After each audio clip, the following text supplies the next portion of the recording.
that we have tackled this morning. So before I end up class, I want to remind you all again the tuition fee, which is 200 pesos. So, 200 pesos. So for the revision of our classroom.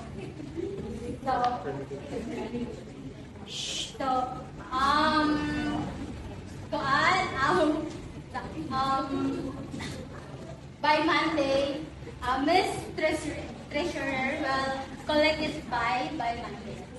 Bye class, see you. Bye, ma'am. Hi. Another bayarin na naman, 200 pesos. Ate, tara kain tayo Jollibee. Wala nga tayong pera, makikakain lang ako sa Jollibee. Dong, we deserve it naman. After all this helping, we deserve to treat ourselves. Tara nga, umuwi na nga tayo. Balik na tayo ngayon sa ating work. Just after. Uy, number plate.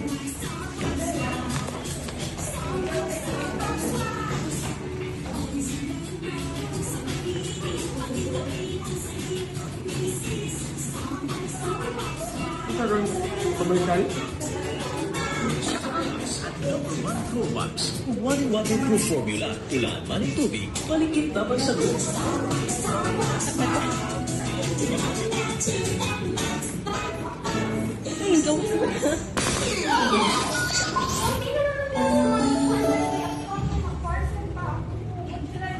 Ako naman, yan kasi ang basta na nasa mo. Ano ba, ate? There's something important that I need. Ano ba yan mga ako? Ano bang pinag-aawayan din dyan? Uy, yes.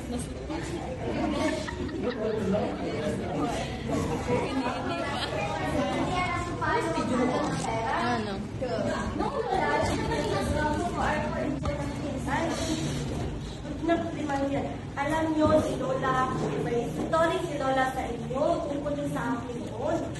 Ay, makikinig kayo ha. Ano yan, Lola? Ay, yun ay yung nangyari sa akin. Dahil problema ko yan. Ay, teka. Yung libro, hanapin mo na yung libro, nandun yung kwento. Tutulungan kita. Tara.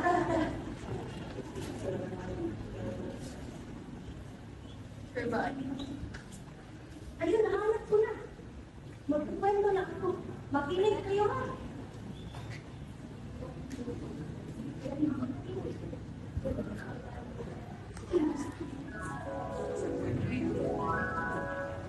Noong nag-college ako, akala ko madali lang. Akala ko hindi masyadong problema ang gastusin. Pero nagbago ang lahat sa inakala ko sa buong realidad.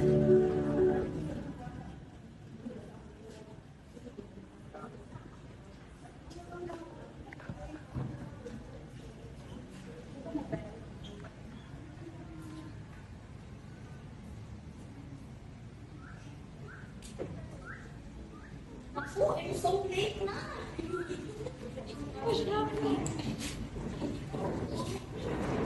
Uy, Joan, I've been waiting for you. Bye, Ma. So, about sa atong Joan project, I really need your contribution. How much is that pala? So, it's 25 pesos only. Oh, 50 pesos na lang ang pera. May speed ka ba? May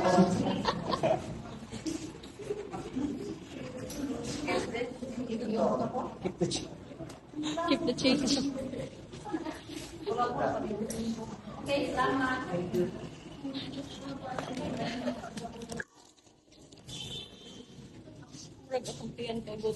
Touch time na pala. Naku, 25 pesos na. Wala ang pera ko. Ay, miss, tika lang, miss. Uy, nangawat si ma'am. Ano po? Wait lang. Financial literacy. Hindi ko na nakalap yung buong natin. Pero, doon nagsimula magbago ang buhay.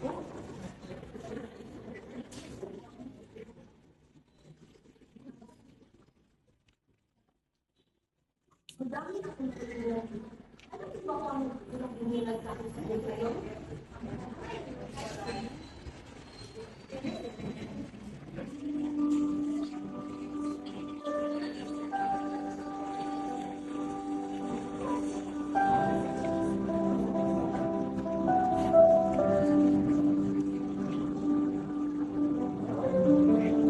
Financial literacy, it is where people need to take charge of their own finances, budget, saving, and financial transactions. So, how does it change the next program? Oh, well, I learned something about Poor financial decisions get the best. Minsan ang long lasting impact of kailangan may budget. That's why, kapag importante ang pagkakataon, Ganyan ang kailangan. that's why, after reading the book, I learned what is budget and how to budget. Teach us, Lola. It might be a big help for us. So budget is the estimation of our revenue and expenses. Budgeting on the other hand is the process of creating a plan to spend money. What if we don't know what we need? Oh well, then that makes us account of something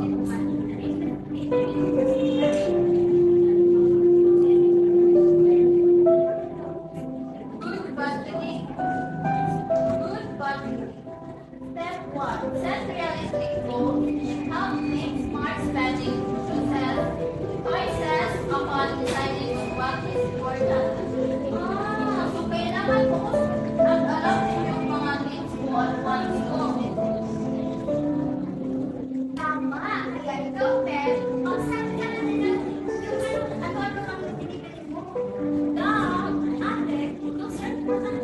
Wish, manahimik na kayo bago may nagkaroon ng story. Let's nagkaroon sa book. Identify income and expenses. What's that, Lola? Start tracking the expenses by recording every single cent. Last day, I have Mang Kinasal 250 pesos. Compute 30 pesos. At snack 15 pesos. Total amount of 295. So yesterday, I almost spent 300 pesos. Kailangan hindi ako mag-spend ng too much.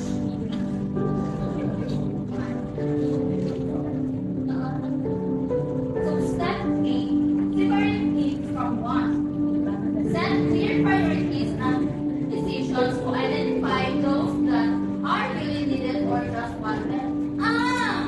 So kailangan ko ng list for my wants need.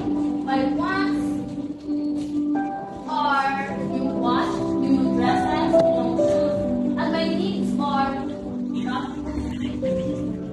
so and my day-by-day expenses.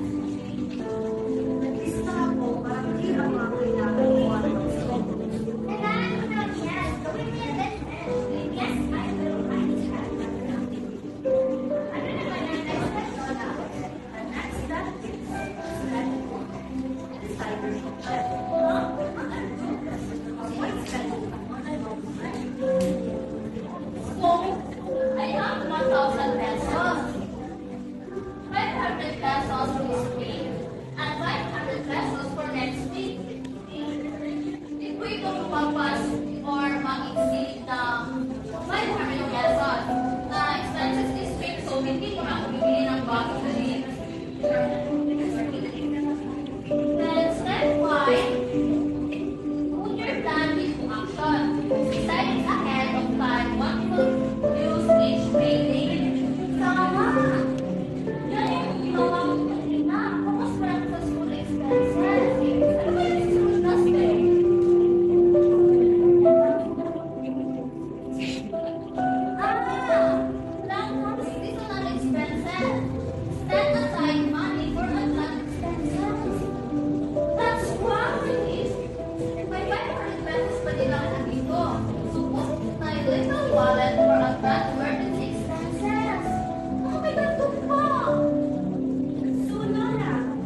Yes, of course. Consider it important. May extra 200 pesos ako. Ito, sapat ko para sa emergency. Very good. Dapat always applyan ha. So, Lola, what's the next step? Step 7. Look ahead. Why look ahead? Having a stable budget. So, you know what that after. It's still something to do. Depende sa mga ito lang. Kayo ang maglalabas. Ako na po niya. Thank you, Lala. Okay. Thank you, Lala. Discuss kami na rin yan, okay?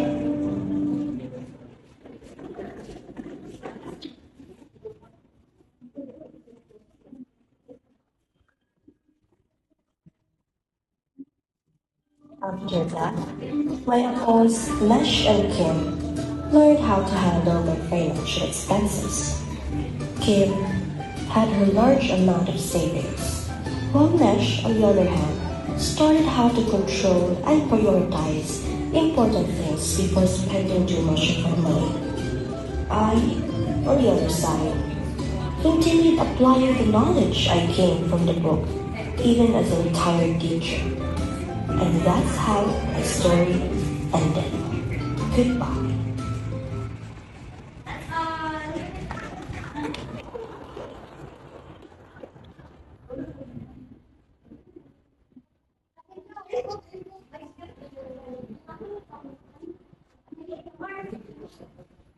Clear understanding and capacity to formulate their own financial plan. It is wise to consider starting the plan the moment they hand in their first salary, including the incentives, bonuses, and extra remunerations that they receive. So according to Hagan, he defines a financial plan as a comprehensive statement of an individual's long-term objectives for security and well-being, and detailed savings and the investing strategy for achieving the objectives.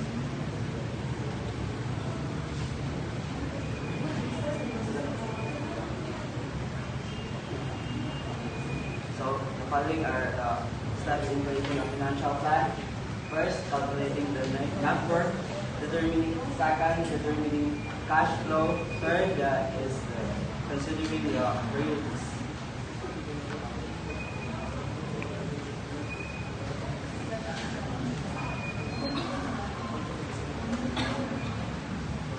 So, spending and savings, spending, budget goals serve as a financial wish list. A spending plan is a way to make those wishes a reality. Turn them into an action plan. So, spending, it does not only focus on spending on the things that you need or you want. It is also focusing on the things that is important to spend. So, make an action plan like kanisha, like the discussed kanina sa mga report sa drama or rather nga kuan. This ay mo kwarta is for this budget na siya dire. Next is for this week and for this thing. Dili to unahon nimo tong mga ay ganun tikuan na ana no. Kailangan magawa kag action plan. And savings, it is kanang dili pa man usually kita tanana na tayo ka ng bank accounts or something ang kanang mag-store na ka kung money. So, we're focus na sa kanang atong piggy banks or something na naakan siya. So, dapat i-maintain na to. Dapat consistent na kay in the near future, it could help us kay in terms of needs na kay na narating magbubuo. More siya savings. Emergency savings fund. Kani siya actually it focuses on more on kanang mga employed na. So as students, kung natin mga kahit na itong budgetan ko na ito kay current college, it is very important to have budget and budgeting kay college is a very kanang dako kay siya ma-face in comes to financial and wala man to mostly I believe mostly more some of us kay the BH so need diba kuan kaya money control yun estimated sometimes magkanto na di ba or mag-sardines kay there comes nga ipit yun no so Kani siya, ano ni siya ma-apply. So, if tagyan mo kwarta, ayaw ko kay wala big spend, dapat ma-apply kini mo ang mag-budget o budgeting. Kay, if kani siya ma-kwarta, mahulog na siya karon sa may gamitan ng sunod. Right? About siya.